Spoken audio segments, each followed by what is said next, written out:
जय श्री राम दोस्तों, आपका स्वागत है ममता हिंदी कहानियां चैनल में। यहाँ पर आपको मिलेंगी दिल को छू जाने वाली प्रेरणादायक कहानियां। अगर आपको हमारी कहानियां पसंद आए तो वीडियो को लाइक करें, चैनल को सब्सक्राइब करें और अपने सुझाव कमेंट में जरूर दें। आपके सहयोग से आपका अपना चैनल ज्यादा से ज्यादा लोगों तक पहुंच पाए। धन्यवाद।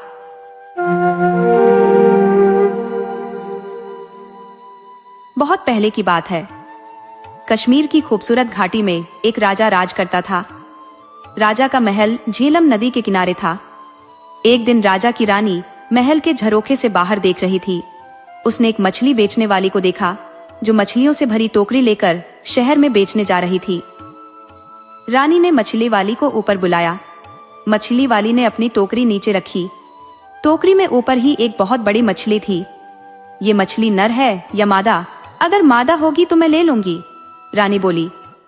रानी का इतना कहना था कि मछली जोर से हंसी और टोकरी में नीचे चली गई। रानी और मछली वाली दोनों मछली के हंसने से डर गई।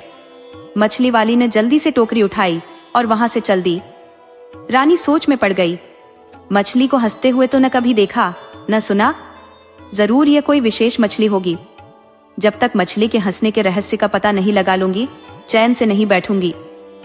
शाम को जब राजा महल में आए तो रानी ने मछली की हंसी के विषय में बताया।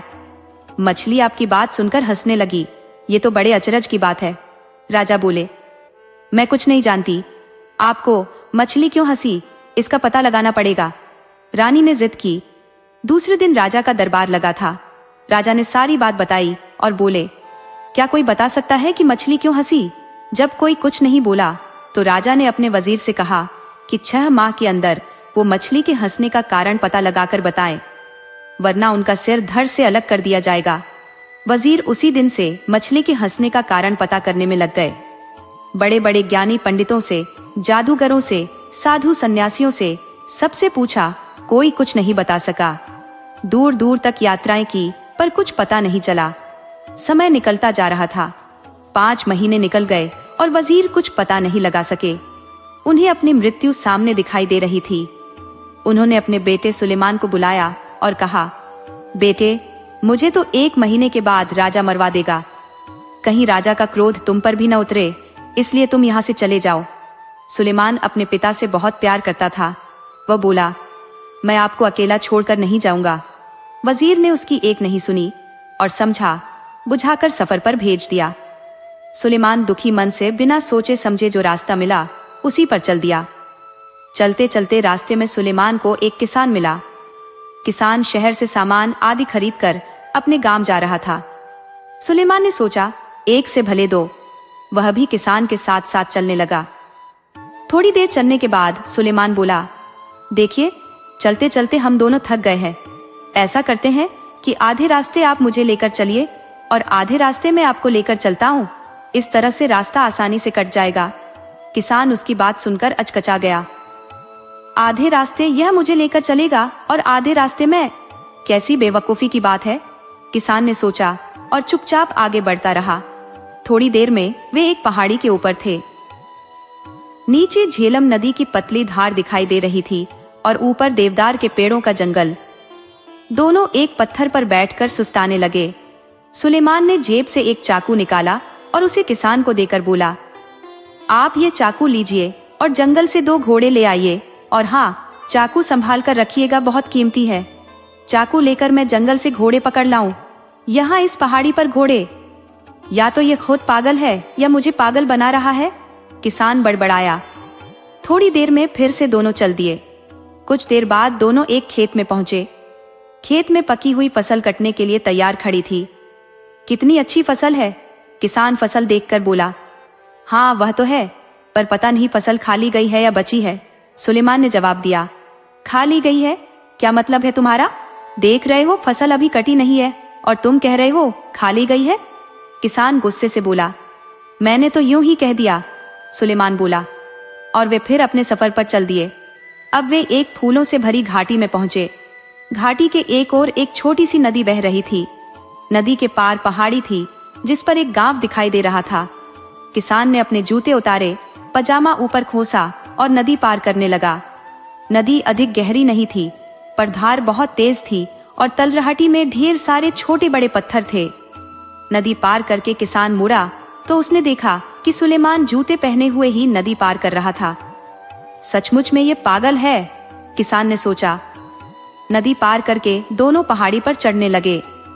गांव के पास पहुंचकर किसान बोला, मेरे घर चलो, कुछ खा पीकर और आराम करके आगे के सफर पर निकल जाना। मुझे बड़ी खुशी होगी आपके घर चलकर, लेकिन क्या आपके घर की छत इतनी मजबूत है कि आप मुझे अपने घर ले जा सके? सुलेमान ने जवाब दिया। अब किसान अपने गुस्से पर काबू नहीं रख सका और बोला, मैंने तो शराफत के नाते अपने घर आने की दावत दी थी। नहीं आना है तो मत आओ, पर मेरा अपमान तो मत करो। इतना कहकर किसान अपने घर की तरफ चल दिया। किसान की एक बेटी थी, गुलनार, बहुत समझदार और चतुर। जब उसने अपने पिता का गुस्से से तमतमाता चेहरा देखा तो बोली, अब्बू क्या बात है, किस पर इतना नाराज हो रहे हैं? अरे एक लड़का है, रास्ते में मेरे साथ हो लिया। रास्ते भर तो ऊट पटांग बातें करता ही रहा। अब मैंने जब शराफत के नाते घर आने की दावत दी तो कहता है कि क्या मेरे घर की छत मजबूत है? जैसे वह आएगा तो उसके ऊपर छत गिर पड़ेगी। किसान बोला। अपने पिता की बात सुनकर गुलनार हंसने लगी। अरे अब्बू, छत कमजोर होने से उसका मतलब रहा होगा कि आपकी हैसियत ऐसी है कि आप उसकी खातिरदारी कर सकेंगे। जरूर वह किसी अमीर घराने का होगा। किसान ने सोचा तो उसे गुलनार की बात ठीक लगी। अच्छा बेटी, तो जरा उसकी उन बातों का भी मतलब बताओ जो वह रास्ते भर करता आया है। और किसान ने रास्ते का सारा हाल उसे बताया। गुलनार थोड़ी देर सोचती रही, फिर बोली, अब्बू, ये लड़का बहुत समझदार और बुद्धिमान है। उसकी हर बात में एक मतलब छिपा है। जब उसने कहा कि आधे रास्ते आप मुझे ले चलें और आधे रास्ते वह, तो उसका मतलब था कि आधे रास्ते आप उसे कोई कहानी सुनाइए और आधे रास्ते वह सुनाएगा। इस तरह रास्ता आराम से कट जाएगा और किसी को थकान महसूस नहीं होगी। और घोड़े? किसान बोला। घोड़ों से उसका मतलब असली घोड़ों से नहीं था। उसका मतलब था कि जंगल से लकड़ी की 2 मजबूत टहनियां काट कर ले आइए, जो छड़ी का काम देंगी। चलते चलते थक जाने पर छड़ी का सहारा किसी घोड़े से कम नहीं होता। और फसल खाली गई है से उसका मतलब था कि कहीं किसान ने साहूकार से कर्ज तो नहीं लिया है। अगर लिया होगा तो फसल सारी साहूकार उठा ले जाएगा। किसान को तो कुछ नहीं मिलेगा। चलो, तुम्हारी सब बातें ठीक हैं, पर जूते पहनकर नदी पार करना तो पागलपन ही कहा जाएगा। किसान बोला। अब्बू, मैं कई बार सोचती हूँ कि लोग जूते उतारकर नदी में क्यों जाते हैं। ऐसा करने से कोई नुकीला पत्थर उनके पैर में चुभ सकता है और वे गिर भी सकते हैं। जूते पहने रहने पर पैरों का बचाव तो होगा। अरे, यह लड़का तो सचमुच में बहुत अक्लमंद है। मैं अभी उसे लेकर आता हूँ, कहकर किसान घर से निकल गया। इधर गुलनार ने सोचा, क्यों न वह भी लड़के की परीक्षा ले। उसने एक थाली में 12 रोटियां रखी, एक कटोरा खीर का भरकर रखा और दूध से लबालब भरा हुआ एक जग रखा। थाली नौकर को देकर बोली, यह थाली सुलेमान को देना और कहना कि साल में 12 महीने होते हैं, पूरे चांद की रात है और सागर में पानी लबालब भरा है। नौकर लालची था। उसने सोचा, अगर मैं थोड़ा खाना खा भी लूं तो लड़के को क्या पता चलेगा। उसने एक रोटी खीर के साथ खा ली, फिर जग में से थोड़ा दूध पी लिया। फिर उसने जाकर थाली सुलेमान को दी और गुलनार का संदेश सुनाया। सुलेमान ने थाली रख ली और नौकर से कहा, आप अपनी मालकिन को शुक्रिया कहिएगा और कहिएगा कि साल में 11 महीने होते हैं, आधे चांद की रात है और सागर में पानी लबालब नहीं है। नौकर ने आकर गुलनार को सुलेमान का संदेश सुना दिया। गुलनार समझ गई कि नौकर ने थाली में से खाना खाया है। नौकर ने मान लिया कि उसने चोरी की है। ये बात तुम्हें कैसे मालूम पड़ी कि नौकर ने थाली में से खाने की चोरी की है? किसान ने पूछा। अब्बू, मैंने 12 रोटियां रखी थी, मतलब साल में 12 महीने। कटोरा भरकर खीर का था, यानी पूरे चांद की रात, और सागर में लबालब पानी, मतलब जग दूध से भरा है। सुलेमान ने कहलवाया। साल में 11 महीने हैं, मतलब 11 रोटियां। आधे चांद की रात, मतलब कटोरा आधा खाली, और सागर में पानी कम है, मतलब जग में दूध कम है। वाह, तुम दोनों का जवाब नहीं, किसान बोला। शाम को सुलेमान आया। खाना खत्म होने के बाद गुलनार ने सबको कहवा दिया। कहवा पीते पीते सुलेमान ने अपने पिता और मछली की हंसी के बारे में बताया और बोला, अगर जल्दी ही मछली की हंसी का रहस्य नहीं सुलझा तो मेरे अब्बू की जान चली जाएगी। क्या आप कुछ मदद कर सकती हैं? गुलनार चुप होकर थोड़ी देर सोचती रही। कुछ देर में उसके होंठों पर मुस्कान आ गई। चलिए, मैं भी आपके साथ चलती हूँ। मछली के हंसने का रहस्य मैं राजा को ही बताऊंगी, वह बोली। सुलेमान गुलनार के साथ उसी वक्त अपने नगर की तरफ चल दिया। उसके पिता चिंता के मारे खाट से लग गए थे। सुलेमान को देखकर बोले, तुम क्यों आ गए? मैंने तुम्हें आने से मना किया था। अब्बू आपकी चिंता खत्म हुई। गुलनार मछली की हंसी का रहस्य समझ गई है। आप हमारे साथ फौरन राजा के पास चलिए। क्यों वजीर? मछली क्यों हंसी, कुछ पता चला? राजा ने पूछा। हाँ महाराज, इसका उत्तर यह लड़की देगी, वजीर बोला। महाराज, आपके महल में एक पुरुष स्त्री के भेष में रहता है। ये बात उस मछली को पता थी, इसीलिए वह हंसी थी। गुलनार ने बताया। हमारे महल में पुरुष? असंभव, राजा बोला। महाराज, अभी इसका फैसला हो जाता है, गुलनार ने जवाब दिया। अब उसने एक बड़ा सा गड्ढा खुदवाया, फिर महल की सारी दासियों को उस गड्ढे को कूदकर पार करने के लिए कहा। कोई भी दासी उस गड्ढे को पार नहीं कर सकी, सिवाय उस दासी के जो असल में एक पुरुष था। वह एक चोर था और राजा के महल में चोरी करने के इरादे से रह रहा था। राजा ने उसे कारागार में डलवा दिया। राजा ने गुलनार को बहुत सारी धन दौलत इनाम में दी और उसकी बुद्धिमानी की सराहना की। थोड़े दिनों में सुलेमान और गुलनार का विवाह हो गया। दोस्तों, आपको कहानी कैसी लगी? अपने सुझाव कमेंट करना न भूले। तो चलिए आज की अगली कहानी शुरू करते हैं।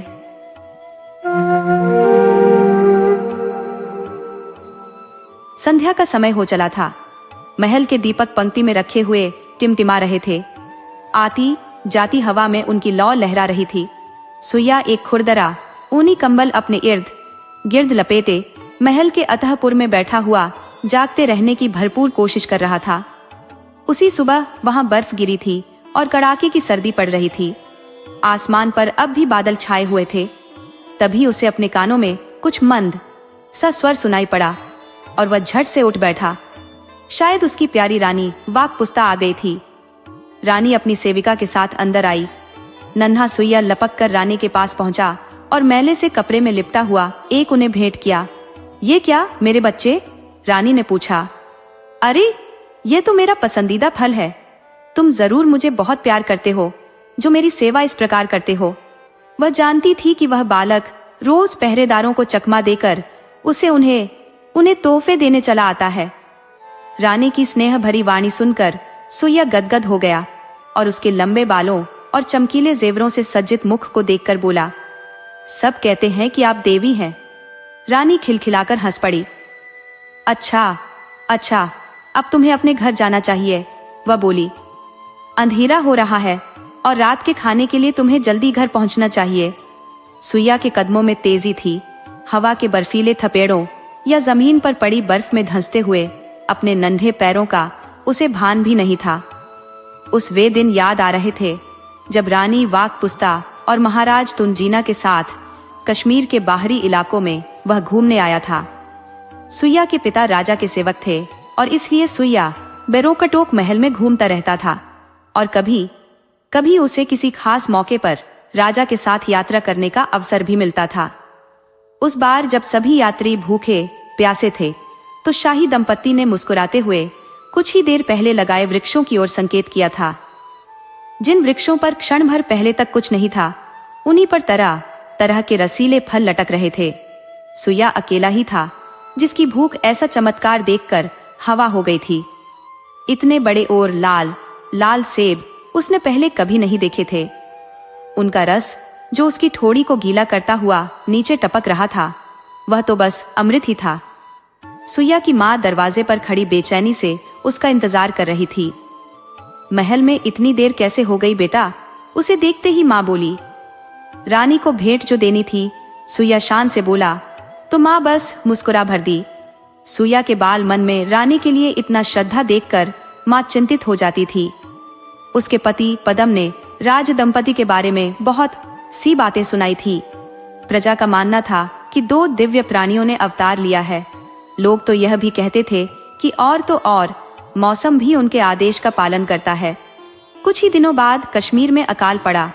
पतझड़ के मौसम में सूखे पत्तों की तरह आसमान से झड़ती हुई बर्फ सारी फसल पर चादर की तरह फैल गई। अन्न का एक भी दाना नहीं रहा।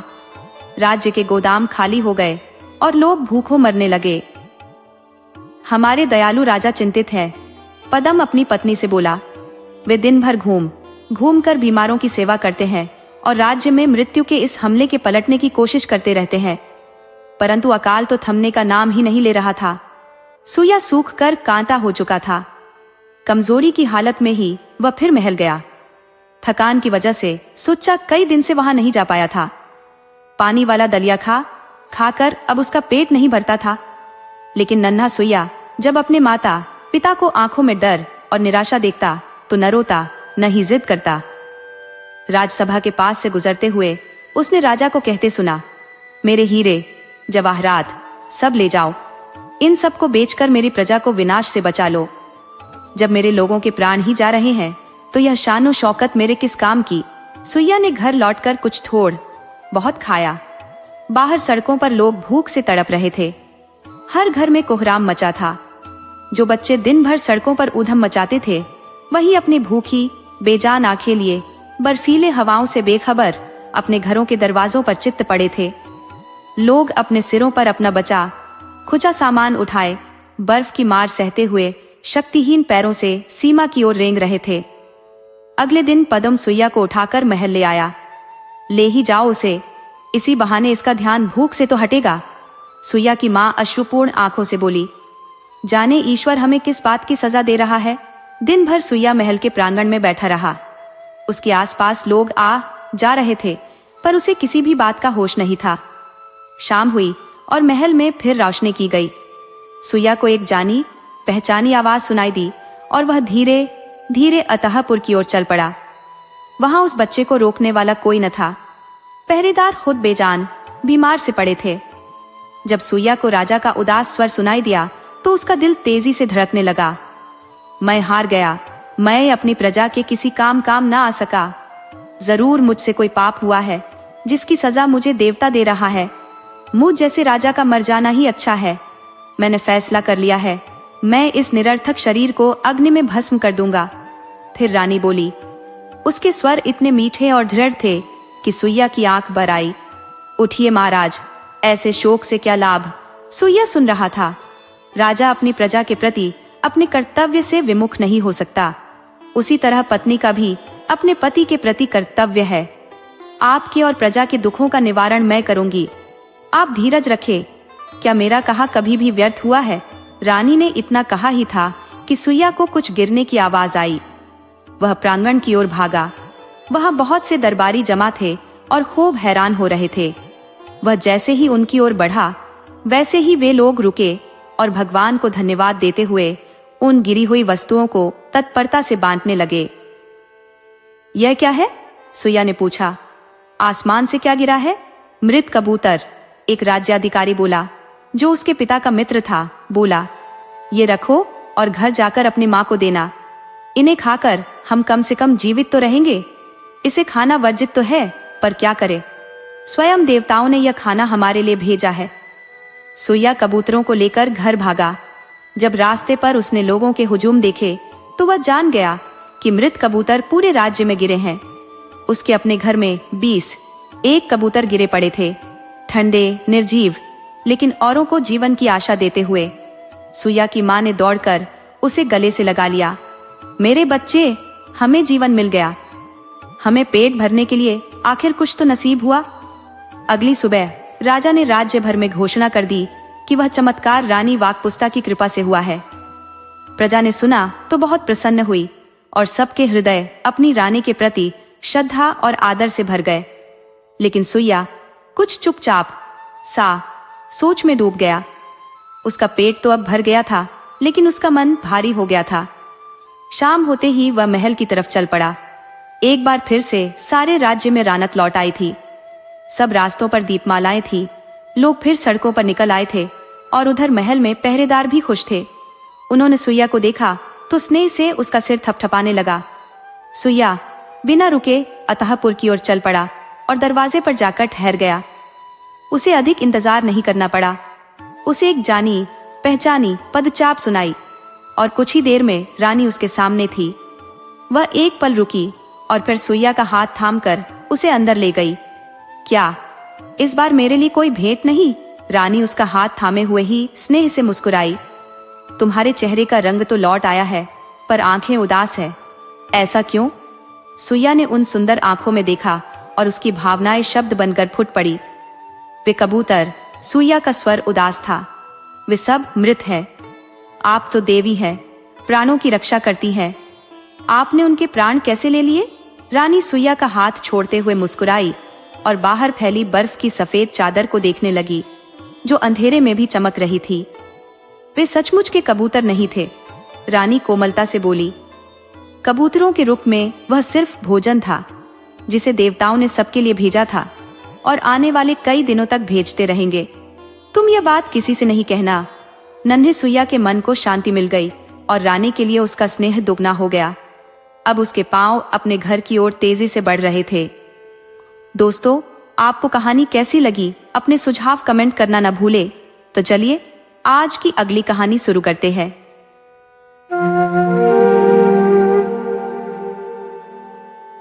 एक बारात लंडौर बाजार रोड के साथ साथ अपने रास्ते पर घूम रही थी। सबसे पहले ढोल, तुरही और झांझ की गूंज के साथ बैंड आया। उसके बाद सड़क पर गाते व नाचते हुए दूल्हे के मित्र और उसके बाद सफेद टट्टू पर बैठा दूल्हा स्वयं आया, जो विवाह की पोशाक में बहुत ही सजीला और सुंदर लग रहा था। वे वधू के घर, जहां समारोह होना था, और साक्षी निराश थी कि वह वधू को न हो देख सकी, क्योंकि वह जानना चाहती थी कि वह कैसी दिखती थी और उसने क्या पहना था। शशि, अनिल, मधु और विजय जावेद खान की दुकान की सीढ़ियों पर बैठे हुए बारात का गुजरना देख रहे थे। जल्दी ही कमल भी उनमें शामिल हो गया, जो वैवाहिक अतिथियों के पीछे टहलता हुआ यहाँ आया था। वहां बाहर ठंड में क्यों बैठे हो? अपनी मंद रोशनी वाली दुकान के अंदर से जावेद खान ने कहा। अंदर आ जाओ और आग के पास बैठो। मैं तुम्हें एक सबसे असाधारण शादी का एक किस्सा सुनाऊंगा, जो मेरी वादी में कई साल पहले हुई थी। बहुत बहुत पहले एक राजा था, जिसके 7 पुत्र थे। वे सब के सब बहादुर, सुंदर और चतुर थे। वृद्ध राजा सबको बराबर प्यार करता था और राजकुमार एक सी पोशाक पहनते थे तथा उन्हें समान भत्ते मिलते थे। जब वे बड़े हुए तो उन्हें अलग अलग महल दिए गए, लेकिन महल एक जैसे बनाए गए थे और उनकी साज सज्जा भी एक जैसी की गई थी। और अगर तुमने एक महल देख लिया था तो समझो सारे महल देख लिए थे। जब राजकुमारों की विवाह योग्य उम्र हुई तो राजा ने एक समान सुंदरता और प्रतिभा वाली 7 वधुएं खोजने के लिए सारे देश में अपने राजदूत भेजे। राजा के संदेश वाहकों ने हर जगह की यात्रा की, कई राजकुमारियां देखी, लेकिन 7 उपयुक्त वधुएं नहीं ढूंढ सके। जे लौटकर राजा के पास आए और अपनी विफलता के बारे में राजा को बताया। अब तो राजा इतना निराश और दुखी हो गया कि उसके मंत्री ने फैसला किया कि इस समस्या को हल करने के लिए कुछ न कुछ तो करना ही पड़ेगा। उसने कहा, महाराज, इतने मायूस न हो। निश्चय ही आपके 7 पुत्रों जैसी मुकम्मल 7 वधुएं खोजना असंभव है। हमें किस्मत पर भरोसा करना चाहिए और फिर शायद हमें सही वधुएं मिल जाएंगी। मंत्री ने एक योजना के बारे में सोचा था और राजकुमारों को इसके लिए सहमत कर लिया था। उनको किले की सबसे ऊंची बुर्ज पर ले जाया गया, जहां से पूरे शहर के साथ ही आसपास का ग्रामीण क्षेत्र भी दिखाई देता था। राजकुमारों के सामने 7 धनुष और 7 तीर रखे गए थे और उनसे जिस दिशा में वे चाहे उस दिशा में तीर छोड़ने के लिए कहा गया। प्रत्येक राजकुमार ने उस लड़की से विवाह करने की सहमति दी थी, जिसके घर पर उसका तीर जाकर गिरेगा, चाहे वह किसी राजकुमार की लड़की हो या किसी किसान की। राजकुमारों ने धनुष उठाए और अलग अलग दिशाओं में तीर छोड़े। सबसे छोटे राजकुमार को छोड़कर सभी राजकुमारों के तीर प्रसिद्ध और अत्यंत प्रतिष्ठित परिवारों के घरों पर जाकर गिरे थे। लेकिन सबसे छोटे राजकुमार द्वारा छोड़ा गया तीर शहर की सीमा से बाहर चला गया था और दृष्टि से ओझल हो गया था। नौकर तीर की तलाश में सभी दिशाओं में दौड़ पड़े और एक लंबी खोज के बाद उसे एक बहुत बड़े बरगद के पेड़ की शाखा में गड़ा हुआ पाया गया, जिसके ऊपर एक बंदरिया बैठी थी। एक बंदरिया? बच्चों ने आश्चर्य से कहा। क्या राजकुमार ने बंदरिया से शादी की? अनिल ने पूछा। जावेद खान ने जवाब नहीं दिया, लेकिन हुक्के का एक लंबा ताजगी देने वाला कश खींचा और अपने श्रोताओं के ध्यान केंद्रण के दबने का इंतजार करने लगा। जावेद खान ने किस्सा जारी रखते हुए कहा, राजा को बहुत पछतावा हुआ जब उसे पता चला कि उसके सबसे छोटे राजकुमार के तीर ने ऐसा दुर्भाग्यशाली निशाना लगाया है। राजा और उसके दरबारी एवं मंत्रियों ने एक त्वरित बैठक की और फैसला किया कि सबसे छोटे राजकुमार को तीर के साथ एक और अवसर दिया जाना चाहिए। लेकिन हर किसी को चकित करते हुए राजकुमार ने दूसरा अवसर लेने से इनकार कर दिया। मैं शिकायत नहीं करता, उसने कहा। मेरे भाइयों को अच्छी और सुंदर पत्नियां मिली हैं और यह उनका सौभाग्य है। लेकिन मुझे वह कसम तोड़ने को मत कहो जो मैंने तीर चलाने से पहले ली थी। मैं जानता हूं कि मैं बंदरिया से विवाह नहीं कर सकता, लेकिन चूंकि मैं नहीं कर सकता इसीलिए मैं किसी से भी विवाह नहीं करूंगा। इसकी बजाय मैं बंदरिया को घर ले आऊंगा और एक पालतू की तरह से उसकी देखभाल करूंगा। और सबसे छोटा राजकुमार शहर से बाहर गया और बंदरिया को घर ले आया। 6 भाग्यशाली राजकुमारों के खूब धूमधाम से विवाह हुए। शहर में प्रकाश और आतिशबाजी से जश्न मनाया और सड़कों पर संगीत एवं नृत्य हुए। लोगों ने अपने घरों को आम और केले के पत्तों से सजाया था। पूरे शहर में खुशी का माहौल था, सिवाय सबसे छोटे राजकुमार के घर के, जो बहुत अकेला और दुखी था। उसने अपनी बंदरिया के गले में हीरे का एक पत्ता डाला था और उसे मखमल की गद्दी वाली एक कुर्सी पर बिठाया था। राजकुमार ने कहा, ए बंदरिया, आज इस खुशी के दिन तुम भी उतनी ही अकेली हो जितना मैं हूं, लेकिन मैं यहाँ तुम्हारे ठहराव को खुशियों से भर दूंगा। क्या तुम्हें भूख लगी है? और उसने स्वादिष्ट आमों का एक कटोरा उसके सामने रख दिया तथा उसे उन्हें खाने के लिए राजी कर लिया। वह बंदरिया से बातें करने लगा और अधिकतर समय उसके साथ बिताने लगा। कुछ लोगों ने उसे मूर्ख या जिदूदी कहा, दूसरे सोचते थे कि वह थोड़ा सा पागल है। राजा ने अपने मंत्रियों और बेटों के साथ स्थिति पर चर्चा की और राजकुमार को फिर से होश में लाने और किसी उपयुक्त परिवार में उसका विवाह करने के लिए कोई न कोई रास्ता निकालने का निर्णय किया। लेकिन सबसे छोटे राजकुमार ने अपने पिता, भाइयों और मित्रों की सलाह व मनुहारों को सुनने से इनकार कर दिया। मैंने वचन दिया था, उसने उत्तर दिया, और मेरा वचन पहाड़ की तरह अटल है। महीनों गुजर गए पर राजकुमार ने अपना मन नहीं बदला। इसके बजाय ऐसा लगने लगा कि उसका बंदरिया के प्रति लगाव अधिक बढ़ गया था और उसे अक्सर महल के बागों में बंदरिया के साथ टहलते हुए देखा जाता था। अंत में राजा ने 7 राजकुमारों की एक बैठक बुलाई और कहा, मेरे बेटों, मैंने तुम्हें जीवन में खुशी खुशी व्यवस्थित होते देखा है। यहाँ तक कि तुम भी, मेरे सबसे छोटे बेटे, अपनी अजीब साथी के साथ खुश दिखाई देते हो। एक पिता की खुशी अपने बेटे बेटियों की खुशी में होती है। इसलिए मैं अपनी बहुओं से मिलना चाहता हूँ और उनको उपहार देना चाहता हूँ। सबसे बड़े बेटे ने तुरंत अपने पिता को अपने घर भोजन पर निमंत्रित कर दिया और दूसरों ने भी निमंत्रण को दोहरा दिया। राजा ने सबसे छोटे बेटे के निमंत्रण सहित सबके निमंत्रणों को स्वीकार कर लिया। स्वागत बहुत भव्य हुए और राजा ने अपनी बधुओं को कीमती जवाहरात एवं महंगी पोशाकें उपहार में दी। अंत में राजा का स्वागत करने की सबसे छोटे बेटे की बारी आई। सबसे छोटा राजकुमार बहुत परेशान हुआ। वह उस घर में अपने पिता को कैसे आमंत्रित कर सकता था जिसमें वह एक बंदरिया के साथ रहता था। वह जानता था कि उसकी बंदरिया इलाके की अनेक बड़ी बड़ी महिलाओं से अधिक साम्य और प्रिय है, और वह इस बात पर दृढ़ था कि वह उसे छुपाएगा नहीं, जैसे वह कोई शर्मिंदा होने वाली चीज हो। बाग में उसके साथ टहलते हुए उसने कहा, मुझे अब क्या करना चाहिए मेरी दोस्त? काश परेशानी की घड़ी में मुझे आराम राहत देने के लिए तुम्हारे पास जुबान होती। मेरे सभी भाइयों ने मेरे पिता को अपने घर और अपनी पत्नियां दिखाई हैं। मैं जब तुम्हें उनके सामने प्रस्तुत करूंगा तो सब मेरा मजाक उड़ाएंगे। जब भी राजकुमार ने उससे कुछ कहा था, बंदरिया हमेशा एक मूक और सहानुभूतिपूर्ण श्रोता रही थी। लेकिन अब उसने देखा कि वह अपने पंजों से उसके लिए कोई संकेत कर रही थी। उस पर झुकते हुए राजकुमार ने देखा कि उसके एक हाथ में मिट्टी के बर्तन का एक टुकड़ा था और वह उससे उसे लेने के लिए कह रही थी। राजकुमार ने उससे वह टूटा हुआ टुकड़ा ले लिया।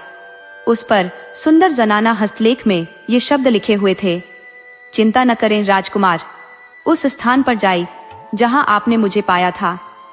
मिट्टी के बर्तन के इस टुकड़े को बरगद के पेड़ के खोखले तने में फेंक देना और किसी जवाब की प्रतीक्षा करना। राजकुमार पहले तो झिझका, लेकिन बाद में सोचा कि अपनी बंदरिया की बात मानने से उसकी समस्या और ज्यादा तो बिगड़ने वाली नहीं है। इसलिए मिट्टी के बर्तन का टूटा हुआ टुकड़ा लेकर वह शहर के बाहर गया और उस बरगद के पेड़ के पास पहुंचा। वह एक बहुत पुराना, सैकड़ों साल पुराना बरगद का पेड़ था। उसकी शाखाएं और जड़ें एक विस्तृत गोल घेरे में फैली हुई थी और उसके पत्ते छोटे छोटे कुंजों का निर्माण कर रहे थे। उसका तना हालांकि अंदर से खोखला था, लेकिन बहुत बड़ा और मोटा था। उसके पास जाकर राजकुमार ने मिट्टी के बर्तन का वह टुकड़ा पेड़ के खोखले तने में फेंक दिया और यह देखने के लिए इंतजार करने लगा कि क्या होता है। उसे ज्यादा देर तक इंतजार नहीं करना पड़ा। कुछ ही पलों के बाद हरे रंग की पोशाक पहने एक सुंदर लड़की तने से निकलकर बाहर आई और राजकुमार से अपने पीछे आने के लिए कहा।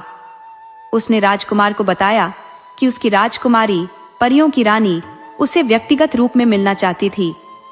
राजकुमार पेड़ पर चढ़ा और खोखले तने में प्रवेश कर गया और थोड़ी देर अंधेरे में टटोल कर चलने के बाद अचानक वह आंखें चौंधिया देने वाले आश्चर्यजनक बाग में पहुंचा, जिसके अंत में एक आकर्षक महल खड़ा हुआ था।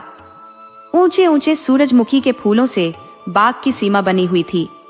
फूलों के बीच में एक मधुर सुगंध वाली जलधारा बह रही थी और जलधारा के तले में कंकरों की जगह माणिक, हीरे व नीलम थे। यहाँ तक कि इस दुनिया में फैला प्रकाश भी उसकी अपनी दुनिया से ज्यादा गर्म और मृदु था। उसे सोने की सीढ़ियों से चांदी के एक फव्वारे के पीछे और इंद्रधनुषी सीपियों से बने महल के द्वारों में से ले जाया गया।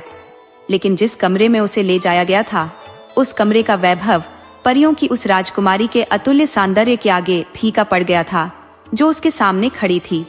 हाँ राजकुमार, आपका संदेश मैं जानती हूँ, उसने कहा। चिंतित न हो, लेकिन घर जाई और कल शाम को अपने पिता महाराज तथा अन्य शाही मेहमानों के स्वागत की तैयारी करें। मेरे सेवक सब कुछ संभाल लेंगे।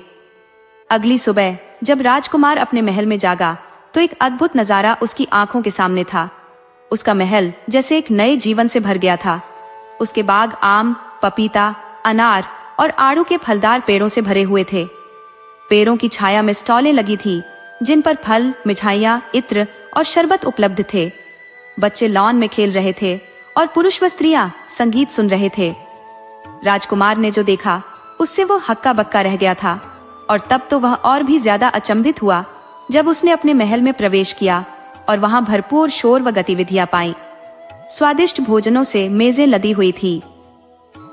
छतों से बड़े बड़े झाड़ फानूस लटक रहे थे। फूलों के बंधनवारों की सुगंध ने पूरे महल को महका रखा था। तभी एक सेवक दौड़ता हुआ आया और घोषणा की कि राजा अपने दरबारियों के साथ पधार रहे हैं। राजकुमार उनकी अगवानी के लिए लपका। वह उन्हें स्वागत कक्ष में लेकर आया, जिसे सुंदर ढंग से सजाया गया था। वहां भोजन परोसा गया। उसके बाद हर किसी ने राजकुमार द्वारा चुने गए साथी को देखने पर जोर दिया। हर किसी ने यह सोचा था कि इतने शानदार भोज के बाद बंदरिया को देखना एक मजेदार मनोरंजन होगा।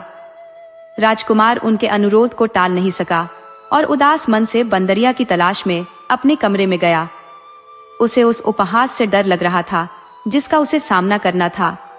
वह जानता था कि यह उसकी अपनी कसम को न तोड़ने की जिद का इलाज करने के प्रयासों का एक तरीका है। राजकुमार ने अपने कमरे का दरवाजा खोला और प्रकाश की चौंध से लगभग अंधा हो गया था। कमरे के बीचों बीच सिंहासन पर वही राजकुमारी बैठी थी जिससे वह बरगद के पेड़ के अंदर मिला था। हाँ आइए राजकुमार, राजकुमारी ने कहा। क्योंकि मैंने आपको पिछली बार अपने महल में देखा था, तब से मैं आपके सिवाय कुछ भी नहीं सोच सकी हूँ। मैंने बंदरिया को दूर भेज दिया है और आपको अपने हाथ की पेशकश करने के लिए आई हूँ। यह सुनकर कि उसकी पालतू बंदरिया चली गई है, उसके आंसू फूट पड़े और उसने गुस्से में कहा, यह तुमने क्या कर दिया है? तुम्हारी सुंदरता मेरे मित्र की क्षतिपूर्ति नहीं कर पाएगी। तब राजकुमारी ने मुस्कुराते हुए कहा, अगर मेरा सौंदर्य आपको प्रभावित नहीं करता है तो मेरे आभार के कारण मेरा हाथ थाम लीजिए। देखिए, मैंने आपके पिताजी और भाइयों के लिए इस दावत को तैयार करने में कितना परिश्रम किया है। मेरे पति बन जाइए। दुनिया की सारी दौलत और खुशियां आपके कदमों में होंगी। राजकुमार क्रोधित था। मैंने इस सब के लिए तुमसे कभी नहीं कहा था, और न ही मैं यह जानता हूँ कि मुझे मेरी बंदरिया से महरूम करने के पीछे क्या चाल है।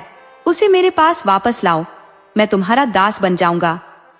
फिर राजकुमारी ने सिंहासन छोड़ दिया और राजकुमार का हाथ पकड़कर बड़े प्रेम और सम्मान के साथ उससे बोली, आप मुझ में अपने मित्र और साथी को देखिए। मैंने आपके विश्वास और निष्ठा की परीक्षा लेने के लिए ही बंदरिया का रूप रखा था। देखिए, मेरी बंदरिया की खाल उस कोने में पड़ी है। राजकुमार ने देखा कि कमरे के एक कोने में बंदरिया की खाल पड़ी हुई थी। वह और राजकुमारी दोनों सिंहासन पर बैठे, और जब राजकुमारी ने कहा, उठो उठो उठो, तभी सिंहासन हवा में ऊपर उठा और तैरता हुआ उस हॉल में पहुंचा जहां अतिथि एकत्र हुए थे। राजकुमार ने राजकुमारी को अपने पिता के सामने प्रस्तुत किया। तुम राजा और अतिथियों के आश्चर्य का अनुमान लगा सकते हो, जो वहां मेजबान के रूप में एक बंदरिया को देखने के लिए आए थे। राजा ने अपनी नई पुत्र बद्धू को अनेक उपहार दिए, और जल्दी ही पूरे इलाके में लोग राजकुमार और उसकी सुंदर रानी की प्रशंसा करने लगे। लेकिन ऐसे शानदार लोगों की खुशी का वर्णन करने वाला मैं कौन होता हूँ? दोस्तों, आपको कहानी कैसी लगी? अपने सुझाव कमेंट करना न भूले। तो चलिए आज की अगली कहानी शुरू करते हैं।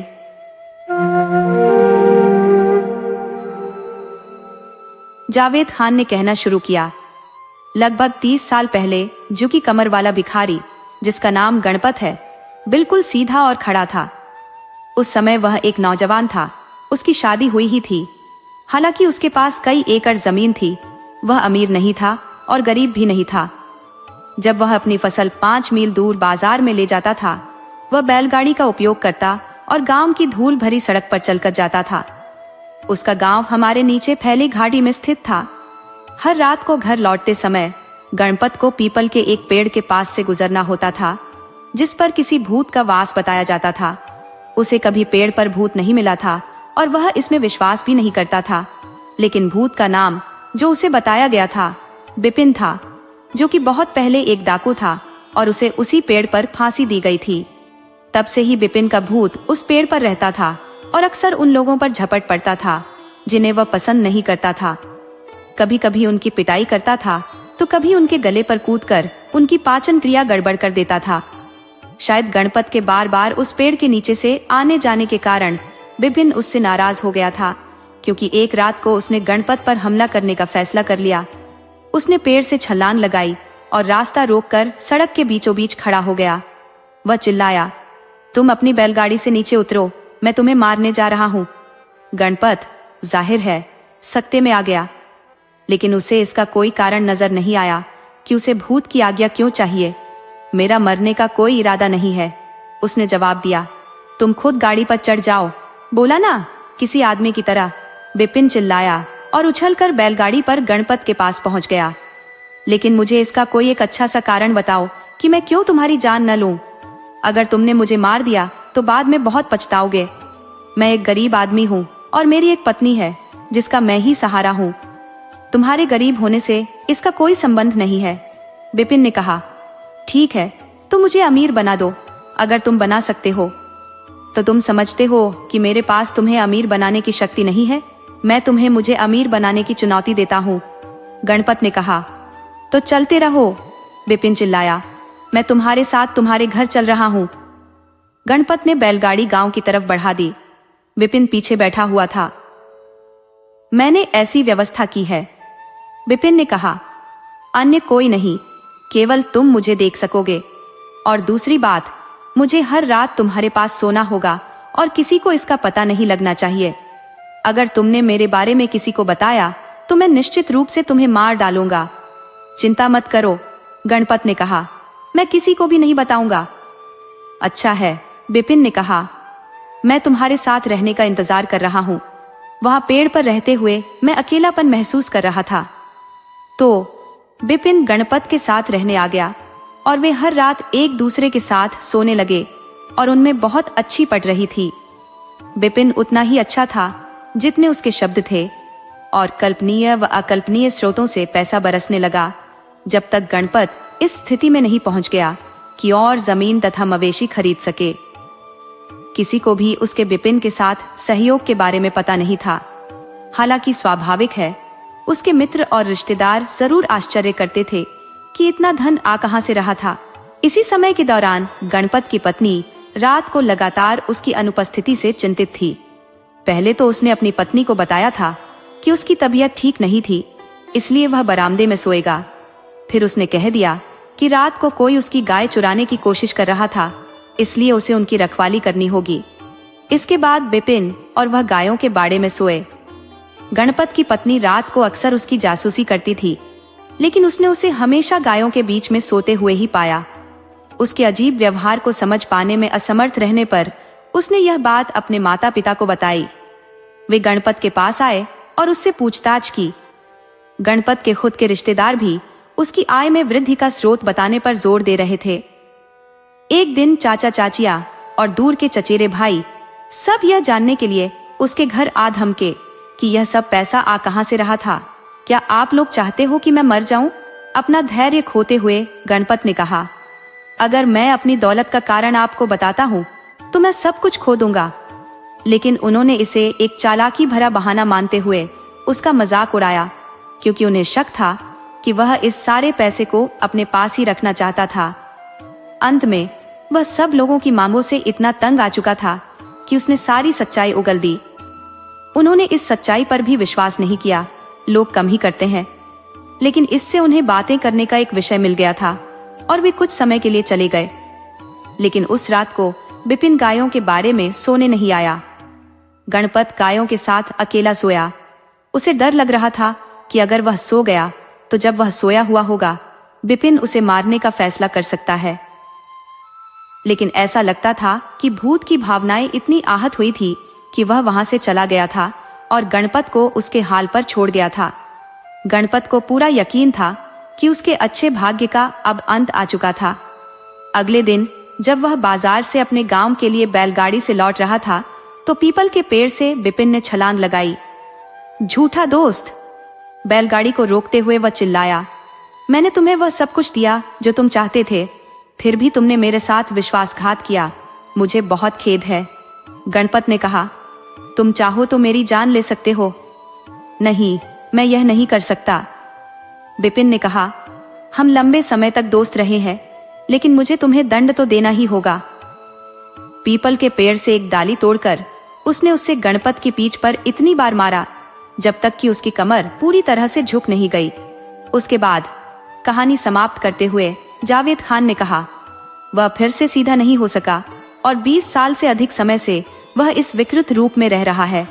उसकी पत्नी उसे छोड़कर अपने परिवार में चली गई और वह अब खेत में काम करने लायक नहीं रहा था। इसलिए उसने गांव छोड़ दिया और जीने के लिए भीख मांगता हुआ एक स्थान से दूसरे स्थान पर भटकने लगा। इसी तरह से वह लंडौर आ पहुंचा और उसने यहीं रहने का फैसला किया।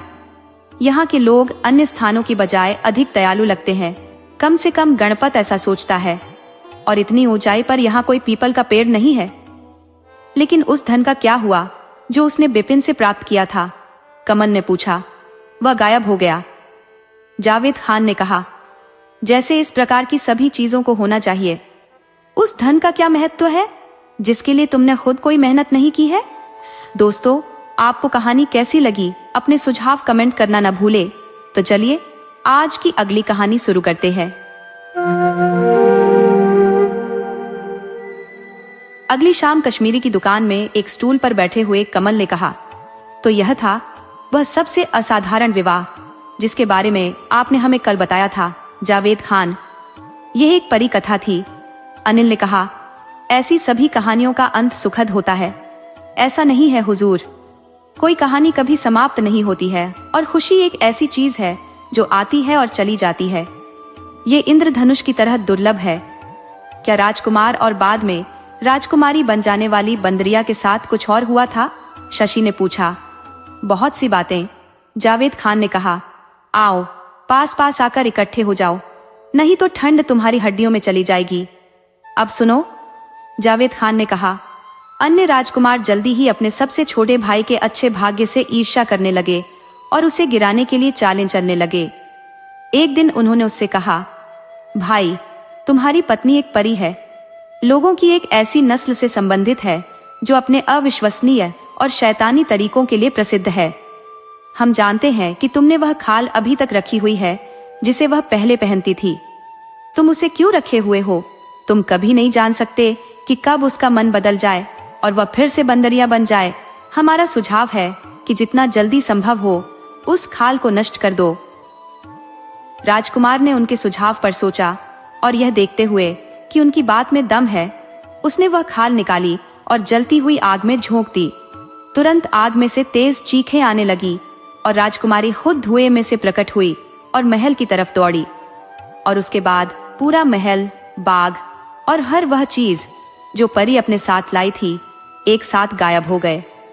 राजकुमार का दिल टूट गया। लेकिन एक मनुष्य और एक वायुपुत्र के बीच में प्रेम कैसे रह सकता है? राजा ने कहा, वह हवा से आई थी और उसी में गायब हो गई है। उसके लिए विलाप मत करो। फिर भी राजकुमार को इससे कोई सांत्वना नहीं मिली और एक दिन सुबह जल्दी वह नगर से निकल पड़ा और इस उम्मीद में उस पुराने बरगद के पेड़ के पास पहुंच गया कि वहां उसकी राजकुमारी का कोई सुराग उसे मिल जाए। लेकिन पेड़ भी वहां से गायब हो चुका था। कई दिन और कई रात तक जंगली फलों को खाकर, जंगली पोखरों से पानी पीकर और खुले आसमान के नीचे सोकर वह गांवों में भटकता रहा। हर दिन वह नगर से दूर, अधिक आगे और अधिक आगे चलता गया। एक दिन वह एक ऐसे आदमी के पास आया जो एक टांग पर खड़ा था, दूसरे पैर को हाथ से पकड़े हुए था और चिल्ला रहा था, एक बार मैंने तुम्हें देखा था, एक बार और प्रकट हो जाओ। राजकुमार ने उससे पूछा कि क्या बात हुई थी, तो एक टांग पर खड़े आदमी ने जवाब दिया, मैं इन जंगलों में शिकार कर रहा था, तब मैंने एक बहुत ही सुंदर स्त्री को यहाँ से जाते हुए देखा था। वह दौड़ी जा रही थी और मेरे पुकारने पर भी रुकी नहीं। मैं उसके सौंदर्य और दुख को देखकर इस प्रकार जड़वत हो गया कि मैं अपने स्थान से हिल भी नहीं सकता। और उसने फिर से दोहराया, एक बार मैंने तुम्हें देखा था, एक बार और प्रकट हो जाऊं, मैं भी उसी की तलाश कर रहा हूं। राजकुमार ने कहा, तो उसे जल्दी ढूंढो और जब तुम्हें मिल जाए तो कृपया मुझे उसको एक बार और देखने देना। मेरी यह छड़ी निशाने के रूप में लेते जाओ। ये रास्ते में तुम्हारे लिए काम आ सकती है, क्योंकि इसे अपने स्वामी के आदेशों का पालन करने का वरदान प्राप्त है। राजकुमार ने तपते रेगिस्तानों में अक्सर परी राजकुमारी को पुकारते हुए कई दिनों तक सफर किया, लेकिन कोई परिणाम नहीं निकला। अनेक कठिनाइयों का सामना करने के बाद उसे एक नखलिस्तान मिला, जहां उसने एक छोटे से झरने से अपनी प्यास बुझाई। जब वह एक पेड़ की छाया में विश्राम कर रहा था, उसने गिटार के स्वर सुने और उस संगीत के स्रोत की तलाश में जाने पर उसे 20 वर्षीय एक सुंदर युवक अपने वाद्य यंत्र पर झुका हुआ उसे बजाने में तल्लीन मिला। संगीत इतना मधुर था कि पक्षी भी खामोश हो गए थे। युवक ने बजाना समाप्त किया और एक लंबी सांस ली और कहा, एक बार मैंने तुम्हें देखा था, एक बार और प्रकट हो जाऊं। उसने भी परी को दौड़कर दूर जाते हुए देखा था और उसके सौंदर्य से अपने स्थान पर ऐसे जड़वत हो गया था कि जहां वह गिटार बजा रहा था उस स्थान से हिल भी नहीं सकता। संगीतकार ने राजकुमार को अपना गिटार दे दिया और उससे कहा कि इसमें इसका संगीत जहां तक सुना जाएगा वहां तक किसी भी चीज को आकर्षित करने की क्षमता थी। इसके बदले में जब राजकुमार को परी मिल जाएगी तो वह परी को केवल एक बार और देखना चाहता था। राजकुमार ने विशाल पर्वतों और नदियों को पार करते हुए अपना सफर जारी रखा। एक दिन जब वह भारी बर्फ में से धीरे धीरे जा रहा था, उसने फिर से चिल्लाने की आवाज सुनी, एक बार मैंने तुम्हें देखा था, एक बार और प्रकट हो जाऊं। इस बार यह एक पीला और पतला दुबला नौजवान था, जिसने उसी परी को पहाड़ों की तरफ दौड़कर जाते हुए देखने वाली कहानी सुनाई। और यहाँ वह पहाड़ की चोटी को छोड़कर नहीं जा सकता था जब तक वह उस सुंदर राजकुमारी को फिर से देख नहीं लेता। उसने एक टोपी राजकुमार को देते हुए कहा, ये टोपी ले लीजिए, जब भी आप इसे पहनेंगे ये आपको अदृश्य कर देगी और ये आपकी राजकुमारी की तलाश में उपयोगी साबित हो सकती है। लेकिन जब वह आपको मिल जाए तो मुझे उसको एक बार देखने देना, नहीं तो मैं यही प्राण त्याग दूंगा। छड़ी, गिटार और टोपी लेकर राजकुमार पर्वतों पर और फिर एक घाटी में गया, जहां उसने बर्फ का एक मंदिर देखा, जिसके खंभे, छत और शिखर सब बर्फ के बने हुए थे। मंदिर के भीतर राजकुमार को एक नंग धड़ंग योगी मिला, जिसने केवल एक कौपीन पहन रखी थी। वह आसन लगाकर जमीन से लगभग 3 फीट ऊपर हवा में अधर में बैठा था। उसका सारा शरीर मंदिर की भीतरी दीवार से छनकर आ रहे प्रकाश में दमक रहा था। राजकुमार हाथ जोड़कर योगी के सामने बैठ गया। योगी ने आंखें खोलकर सीधे राजकुमार की तरफ देखते हुए कहा, मैं तुम्हारी कहानी जानता हूँ। तुम जिस राजकुमारी की तलाश कर रहे हो वह परियों के राजा की पुत्री है, जिसका महल कॉकेशस पर्वत के शीर्ष पर स्थित है। राजकुमारी बहुत बीमार है। गुल मेहंदी का यह डिब्बा ले लो, इसमें ठीक करने की शक्तियां है और ये ऊनी चप्पलें तुम्हें जहां तुम जाना चाहोगे पहुंचा देंगी। जैसे ही राजकुमार ने ऊनी चप्पलें पहनी, वह हवा में ऊपर उठने लगा और फिर बहुत तेजी के साथ पर्वतों के ऊपर से परियों के देश की ओर उड़ चला। वह एक बहुत बड़े नगर के बाहर उतरा, जहां टोपी पहनते ही वह अदृश्य हो गया और वह बिना किसी रोक टोक के द्वार में से अंदर चला गया। नगर में मुख्य चौराहे पर राजकुमार ने गिटार बजाना शुरू कर दिया। गिटार से निकला संगीत इतना मधुर था कि उसे सुनने के लिए सारी परियां आकर चौराहे पर एकत्र हो गई। जब राजा को पता चला कि एक गजब का जादूगर उसकी प्रजा को मोहित कर रहा था, तो वह उससे मिलने के लिए बाहर निकला। वह उसके संगीत से इतना प्रभावित हुआ कि वह राजकुमार के सामने अपने घुटने टेक कर बोला, मेरी पुत्री कई महीनों से बीमार पड़ी है। वह विचित्र प्रकार के बुखार से पीड़ित है। उसे ठीक कर दो, मैं आपसे विनती करता हूँ, क्योंकि वह मेरी आंखों की रोशनी और मेरे बुढ़ापे की आशा है। राजकुमार राजा के साथ सोने के एक उड़न खटोले पर, जिसे परियां उठाए हुए थी, महल के अंदर गया। उसे राजकुमारी के कक्ष में ले जाया गया। वहां उसने देखा कि परी गहरी नींद में सोई हुई थी। उसने योगी द्वारा दी गई गुल मेहंदी निकाली और वहां खड़ी सेविका से कहा कि इसे अपनी स्वामिनी के पूरे शरीर पर लगा दे। जैसे ही ऐसा किया गया, राजकुमारी बिस्तर पर उठकर बैठ गई। वह खुद को बहुत बेहतर महसूस कर रही थी। राजकुमार को देखकर वह उसका नाम लेकर बोलने ही वाली थी कि राजकुमार ने अपने होठों पर उंगली रखकर अनुनय के भाव लिए आंखों से चुप रहने का अनुरोध किया। जब राजा को पता चला कि उसकी पुत्री ठीक हो गई है, तो उसने कहा, आप महान हैं स्वामी जी, कोई उपहार मांगिए। राजकुमार ने बिना झिझके फौरन उत्तर दिया, राजन, विवाह में आपकी पुत्री का हाथ। राजा योगी की वाचालता पर अत्यधिक क्रुद्ध हुआ और सिपाहियों को उस भिखारी को गिरफ्तार करने और जेल में डालने का आदेश दे दिया। लेकिन राजकुमार ने अपनी टोपी पहन ली और वह सिपाहियों के लिए अदृश्य हो गया तथा अपनी छड़ी को आदेश दिया कि वह सिपाहियों को दूर रखे। जब राजा ने देखा कि राजकुमार तो गायब हो गया था और उसकी छड़ी सिपाहियों की पीठ पर प्रहार कर रही थी, तो उसने दया की याचना की। राजा ने कहा, हमें क्षमा कर दीजिए, फिर से सामने आ जाइए। मैं वचन देता हूँ कि आपको वही मिलेगा जो आप चाहेंगे। राजकुमार फिर से प्रकट हो गया और बोला, मुझे खेद है कि मुझे आपके विरुद्ध अपनी शक्तियों का प्रयोग करना पड़ा। अब मुझे एक उड़न खटोला दीजिए, जिसे बनाना केवल परियां जानती हैं, और इसे मुझे तथा आपकी पुत्री दोनों को मेरे पिता के राज्य में ले जाने दे। राजा तुरंत अपनी पुत्री को लेकर आया, जिसकी सेवा में 3 परियां लगी हुई थी। उन्होंने राजकुमार को एक सुंदर पालकी में बिठाया और पालकी हवा में ऊपर उठकर राजकुमार के देश की तरफ उड़ चली। शशि ने पूछा, लेकिन एक टांग पर खड़े आदमी और दूसरे जिन्होंने उसकी मदद की थी, उनका क्या हुआ? अरे हाँ, उनके बारे में तो मैं लगभग भूल ही गया था।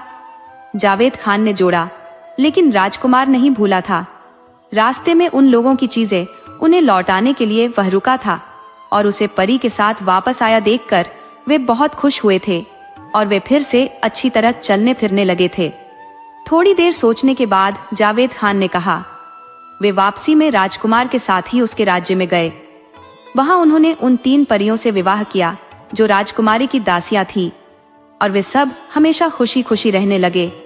तो आखिरकार अंत सुखद हुआ। अनिल बोला।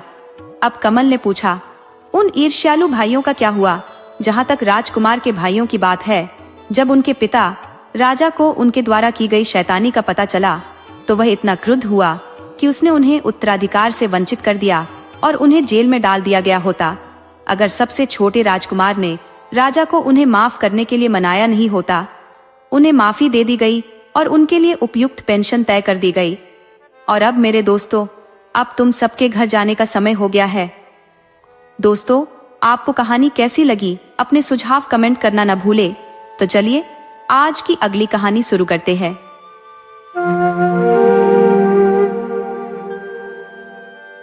बहुत समय पहले कश्मीर में एक राजा राज करता था। वह बड़ा दयालु और दानी था। प्रजा की भलाई के लिए नित्य नई योजनाएं बनाता रहता। मगर पिछले कई वर्षों से एक ऐसी समस्या उनके सामने आ गई थी कि जितना भी वह उसके बारे में सोचता उतनी ही वह उलझती जाती। समस्या भी बाढ़ की। कश्मीर घाटी के बीच एक नदी बहती थी, आज भी बहती है, झेलम, किंतु तब इसका नाम था वितस्ता। वितस्ता कश्मीर के खेतों और बागों को सींचती थी, मनुष्यों की प्यास बुझाती थी और यहाँ तक कि लोगों को अपनी छाती के ऊपर से दूर दूर तक ले भी जाती थी। तब बहुत सा व्यापार नावों द्वारा ही होता था। वास्तव में कश्मीर की खुशहाली इसी वितस्ता नदी के कारण थी। पर कुछ सालों से वितस्ता भयंकर रूप धारण करने लगी थी। वर्षा ऋतु आती तो नदी उमड़कर अपने किनारों को तोड़ती हुई मदमस्त हाथी की तरह बस्तियां उजाड़ती हुई पेड़ पौधे रौंदती मनुष्यों और पक्षियों को बहा ले जाती। हर साल अनेक गांव बर्बाद होते और बहुत सारे लहलहाते धान को नष्ट कर जाती। राजा को कुछ भी सूझ नहीं रहा था। उसने दरबार बुलाया और समस्या अपने मंत्रियों और विद्वानों के सामने रखी। किसी ने सुझाव दिया, महाराज, लगता है प्रकृति ही हम पर नाराज है। ईश्वर हमें दंड दे रहा है, इसीलिए माता समान वितस्ता नदी हमारा विनाश करने पर तुली है।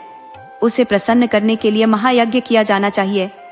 राजा ने सोचा कि हो ना हो ये मेरे ही किसी पाप की सजा मेरी प्रजा को मिल रही है। नहीं तो क्या कारण है कि मेरे पिता के समय कभी ऐसी बाढ़ नहीं आई। उसने वितस्ता नदी के किनारे दूर दूर से ब्राह्मणों और विद्वानों को बुलाकर बड़ी धूमधाम से यज्ञ कराया। अपनी ओर से कोई कोर कसर नहीं छोड़ी। मगर वितस्ता को मानना था नहीं, सो नहीं मानी। पहले की तरह भयानक रूप से तबाही मचाती चली गई। किसी ने कहा कि नदी माता को बलि दो। इस पर कई बकरों की बलि चढ़ाई गई। मगर वितस्ता जैसे इससे और भी क्रोध में आ गई। उसमें पिछले साल से भी अधिक भयंकर बाढ़ आई। एक दिन राजा अपने दरबार में बैठा इसी सोच में डूबा था। तभी धारपाल ने आकर बताया कि एक युवक महाराज के दर्शन करना चाहता है। वह कहता है कि मैं वितस्ता को शांत करने की कला जानता हूँ। राजा चौंक पड़ा। एक बार तो सोचा कि कहीं कोई ठग तो नहीं जो धोखा देकर धन ले जाना चाहता हो, पर फिर यह सोचकर बुला भेजा कि मिल लेने में क्या हर्ज है। हो सकता है कि उसके पास सचमुच कोई मंत्र हो। युवक उसके सामने आया तो उसे देखकर राजा एकदम निराश हो गया। उसने सोचा कि कोई जटाधारी सन्यासी होगा, पर उसके सामने खड़ा था एक सुंदर, स्वस्थ और पढ़ा लिखा नौजवान। नदी को वश में करने की शक्ति उसमें होगी, यह सोचना भी मूर्खता थी। बेमन से राजा ने पूछा, युवक, तुमने जो दावा किया है क्या वह सच है? युवक ने गंभीरता से जवाब दिया, राजन, इस कठिन समय में आप जैसे राजा के साथ मजाक करने की मूर्खता मैं कैसे कर सकता हूँ? मैं सचमुच वितस्ता नदी के क्रोध को शांत कर सकता हूँ। मुझे केवल 10,000 रुपये चाहिए। सबको हैरानी हुई कि युवक बिना किसी तपस्या, बिना किसी यज्ञ, बलि अथवा पूजा के ही नदी को वश में करेगा। किसी भी मंत्री या पुरोहित को इस पर विश्वास नहीं हुआ। मंत्री ने कहा, महाराज, इस धोखेबाज की बातों में ना आए। लगता है कि धन लेकर यह देश से बाहर चला जाएगा। राज पुरोहित ने भी कहा, राजन, मेरे विचार से इस युवक का दिमाग खराब है। नहीं तो जहां बड़े बड़े पंडित कुछ न कर सके, वहां यह पागल क्या कर सकेगा? इस पर युवक बोला, महाराज, आप पहले तो अपने राज वैद्य से मेरी जांच करा लें कि मैं पागल हूं या नहीं। फिर मेरे साथ अपने किसी कर्मचारी को लगा दे ताकि मैं देश छोड़कर न जा सकूं। 1 सप्ताह के भीतर यदि वितस्ता नदी अपनी सीमाओं में न बहने लगे तो जो आपके मन में आए वह दंड मैं भोगने को तैयार हूं। अगले दिन राजधानी श्रीनगर में यह समाचार आग की तरह फैल गया कि एक पागल नदी को वश में करने वाला है। सुबह से ही बहुत से लोग नदी के किनारों पर तमाशा देखने आ गए, क्योंकि वह युवक नाव में बैठकर नगर के एक छोर से दूसरे छोर तक जाने वाला था। नदी जहां श्रीनगर में प्रवेश करती है, वहां से युवक की नाव चल पड़ी। उसके साथ कई मटके थे। नाव कुछ ही आगे बढ़ी होगी कि युवक ने एक मटके में हाथ डाला और मुट्ठी भर सिक्के निकाले। यह देखकर सबको अचंभा हुआ कि इस पागल युवक ने सिक्के नदी में फेंक दिए। युवक ने फिर कुछ सिक्के निकाले और लोगों को दिखाते हुए फिर पानी में इस तरह फेंके जैसे खेत में बीज बो रहा हो। पहले तो लोगों ने सोचा कि शायद यह कोई पूजा हो, मगर जल्दी ही वे समझ गए कि युवक बेमतलब पैसे फेंक रहा है, जैसे पैसे न हो कंकड़ हो। अचानक दूसरे किनारे पर कुछ शोर सा हुआ। कुछ मनछले लड़के पानी में कूद पड़े और गोता लगाकर पैसे निकालने की कोशिश करने लगे। पहले तो लोग उन पर हंसे, मगर जब कई लड़कों को नदी तल से सचमुच सिक्के मिल गए तो हंसी बंद हो गई। लोगों में नदी तल से पैसे निकालने का जोश से उमड़ पड़ा। दोनों किनारों पर जबरदस्त भगदड़ मच गई। लोग नदी में कूद रहे थे। कोई दोनों हथेलियों में नीचे से कीचड़ निकाल रहा था, तो किसी ने छोटी सी टोकरी साथ ले रखी थी जिसमें कीचड़ भरकर वह किनारे पर लाकर उसमें से सिक्के खोजता। कुछ लोगों को इससे भी अच्छी तरकीब सूझी। वे दल बनाकर नदी तल से कीचड़ निकालकर नावों में भरने लगे। एक दल किनारे पर कीचड़ डाल आता तो दूसरा उसमें से सिक्के निकालता, और वह युवक लगातार मटकों में से पैसे निकालकर लोगों को दिखा दिखा कर नदी में फेंकता रहा, जैसे कह रहा हो और गहराई में जाओ और जितने सिक्के बटोर सको बटोरो। नदी के बीच में पहुंचकर तो उसने सिक्कों से भरा हुआ मटका ही पानी में उलट दिया। ज्यों-ज्यों उसकी नाव आगे चलती, त्यों-त्यों सिक्के खोजने वालों की संख्या भी बढ़ती जाती। राजा के कर्मचारी इस युवक की हरकतों से बड़े परेशान हो रहे थे। इस पगले ने तो सारे शहर को ही पागल बना दिया। चंद सिक्कों के लिए लोग मिठरी नदी से निकालकर किनारे पर डालने के लिए उतावले हो रहे थे, मगर युवक किसी की चिंता किए बिना अपना काम करता गया। शाम हो गई तो वह घर चला गया। अगले दिन उसने देखा कि सूरज निकलने से पहले ही लोग फिर नदी में गोते लगाने निकल पड़े थे। दूसरे दिन भर यही क्रम चला। किनारों पर मिट्टी के अंबार लग गए, पर लोगों का उत्साह कम नहीं हुआ। तीसरे दिन सुबह लोगों ने चमत्कार देखा। वितस्ता का पानी कई हाथ नीचे चला गया था और किनारे कई हाथ ऊंचे हो गए थे। उस दिन राजा ने नदी पर आकर सारा दृश्य देखा तो उसकी समझ में आया कि नदी क्रोध में क्यों थी। बरसों से नगर की गदंगी बहकर उसी में चली जाती थी, जिससे उसका तल ऊपर उठ गया था और पानी के बहाव में बाधा आ जाती थी। इस सच्चाई को समझने के लिए यज्ञ और बलि की नहीं, प्रकृति के स्वभाव की जानकारी जरूरी थी। उस दिन के बाद नदी में बरसों तक बाढ़ नहीं आई और कई दलदलों से पानी निकल गया। ऐसे ही एक स्थान पर एक नगर बस गया जिसे आज सोहोर कहते हैं। तब उसका नाम सूर्यपुर था, क्योंकि वह उसी युवक की याद में बसाया गया जिसका नाम सूर्य था। दोस्तों, आपको कहानी कैसी लगी अपने सुझाव कमेंट करना न भूले। तो चलिए आज की अगली कहानी शुरू करते हैं।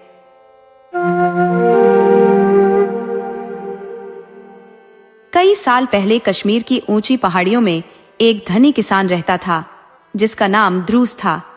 हालांकि उसके पास बहुत सारी भेड़ें और मवेशी थे, लेकिन वह और उसकी पत्नी दोनों दुखी थे क्योंकि उनके विवाह के बाद से बच्चे नहीं हुए थे। उनकी प्रार्थनाएं संतों, पीरों और साधुओं की प्रार्थनाएं भी बेकार चली गई थी। उनका कोई परिणाम नहीं निकला था। एक दिन सफर से थका हुआ एक पीर गांव में से होकर गुजरा। वह श्रीनगर में बागों और मेवे के उद्यानों के बीच आराम करने के रास्ते में था। जब वह ध्रुस के टेंट के पास से गुजर रहा था, पीर ने आवाज लगाई, अल्लाह के नाम पर अपनी खैरात मुझे दे दो। मेरे पास न तो गोश्त है और न ही रोटी का टुकड़ा है। लेकिन ध्रुस ने जवाब दिया, मैं अपनी जिंदगी के हर दिन दयालु रहा हूँ, लेकिन अभी तक मुझे एक बेटे का वरदान नहीं मिला है, इसलिए मैं तुम्हें कुछ भी नहीं दूंगा। जिसे जन्नत ने मना कर दिया उसे कौन मंजूर कर सकता है, पीर ने निढाल होते हुए कहा और दूसरे टेंट की तरफ चल दिया। लेकिन पीर का युवा शिष्य जो पीछे आ रहा था ने आश्वस्त होकर अनुभव किया कि उसके पास दुखी दंपति को संतुष्ट करने की शक्ति थी। उसने 40 कंकर इकट्ठे करके बिना बच्चे वाली स्त्री की गोद में रख दिए और उसे आशीर्वाद दिया। निर्धारित समय पर उस स्त्री ने पूरे 40 बेटों को जन्म दिया, सबको एक ही समय में। ध्रुस बहुत परेशान और चिंतित हो गया। उसे विश्वास हो गया कि वह इतने सारे बच्चों को नहीं पाल सकेगा। हम 40 बच्चों के लिए रोटी नहीं जुटा सकते। वह अपनी पत्नी से बोला, इसलिए केवल एक चीज है जो हम कर सकते हैं, अपनी पसंद के एक लड़के को रख ले और शेष 39 लड़कों को जंगल में ले जाए और उनको वहीं छोड़ दे। हमारी कठिन परिस्थिति से निकलने का और कोई रास्ता नहीं है। इसलिए एक को छोड़कर सभी बच्चे पहाड़ों पर ले जाए गए और भेड़ियों की दया पर वहीं छोड़ दिए गए। उन्हें मरने के लिए छोड़ दिया गया था। लेकिन एक दिन पहाड़ियों में अपनी भेड़ों के झुंड को चराते हुए एक गडरिये को एक हिरण का खास व्यवहार उन चट्टानों और बोर्डरों की तरफ ले गया जिन्होंने एक कंदरा का मुख बंद कर रखा था। वहां उसने पाया कि बहुत बड़ी संख्या में बच्चे जंगली ट्यूलिपों के बीच में खेलते हुए इधर से उधर दौड़ रहे थे। गडरिया लड़का डर गया। ये बच्चे कौन हो सकते हैं? उसने आश्चर्य से सोचा। ये इस निर्जन इलाके में कैसे आए? शाम को उसने अपने अनुभव के बारे में अपने पिता को बताया और वह खबर ऐसे फैली जैसे उसे हवा ने फैलाया हो। अंततः यह बात ध्रुव तक भी पहुंची। वह फौरन समझ गया कि उस निर्जन क्षेत्र में खेलने वाले बच्चे उसके अपने थे। कई महीनों से वह पछता रहा था और दुखी था, लेकिन अब वह खुशी से झूम उठा। वह उस पहाड़ी की तरफ दौड़ा जहां उन्हें देखा गया था। उसने वहां देखा कि वे नन्हे नन्हे बच्चे जंगली जैतून और पिस्ता के पेड़ों के बीच छुपा छुपी खेल रहे थे। सभी बच्चे एक दूसरे से मिलते थे और बहुत सुंदर थे, लेकिन अजनबियों से शर्माते थे। जब ध्रुव उनसे बोला तो वे दौड़ गए और खुद को गुफाओं में छुपा लिया। उसने एक दिन और एक रात उनका इंतजार किया, लेकिन वे अपने छुपने के स्थान से बाहर नहीं आए और वह भारी मन से अपने घर लौट आया। उसकी पत्नी, जिसका दिल अपने खोए हुए बच्चों की चाह में दुखी हो रहा था, ने एक अन्य पीर से सलाह ली, जिसने कहा, उनके भाई को ले जाओ जिसे तुमने अपने पास रख लिया था। उसे लेकर उस पहाड़ी पर जाओ जहां वे खेलते हैं। जब वहां पहुंचो तो उसे नीचे उतार देना और खुद छुप जाना। ममता से अभिभूत मां ने ठीक वैसा ही किया जैसा उससे कहा गया था, और सच में वही हुआ। बच्चे उसके प्यारे बेटे के साथ खेलने के लिए बाहर निकल आए। नन्हे अजनबी और उसकी मधुर आवाज से आकर्षित होकर वे उसके पीछे पीछे अपनी मां के पास आ गए, जिसने उन्हें गले से लगाया और उन्हें मिठाइयां दी, और जल्दी ही बिना किसी कठिनाई के वह उन्हें उनके घर लाने में सफल हो गई। ध्रुव बच्चों को वापस पाकर इतना खुश था कि उसने गरीबों को उपहार और भोजन बांटा और गांव में संगीत तथा भोज का आयोजन हुआ। उसने सभी 40 बच्चों को नमाज अदा करना और पवित्र किताबें पढ़ना सिखाया। लेकिन अल्लाह का फरमान यह था कि देवदूत अजराइल एक ही समय में 40 की सांसें ले ले। सारे 40 बच्चे अचानक एक ही दिन मर गए। पूरे गांव में मातम छा गया और लगातार 3 दिन और 3 रात तक दुआएं की गई। अंतिम संस्कार में भाग लेने आए अनेक मित्रों के लिए भोजन तैयार किया गया। उसके बाद 40 भाइयों को उस पहाड़ी पर ले जाया गया जहां वे पाए गए थे, और सुनसान क्षेत्र में उसी पहाड़ी पर उन्हें दफना दिया गया जहां वे जंगली ट्यूलिपों के बीच खेलते थे। और आज के दिन तक बच्चे अभी भी रहस्यमय पर्वत पर घूमते हैं, जिसे कुह चहलतान 40 भाइयों की पहाड़ी के नाम से जाना जाता है।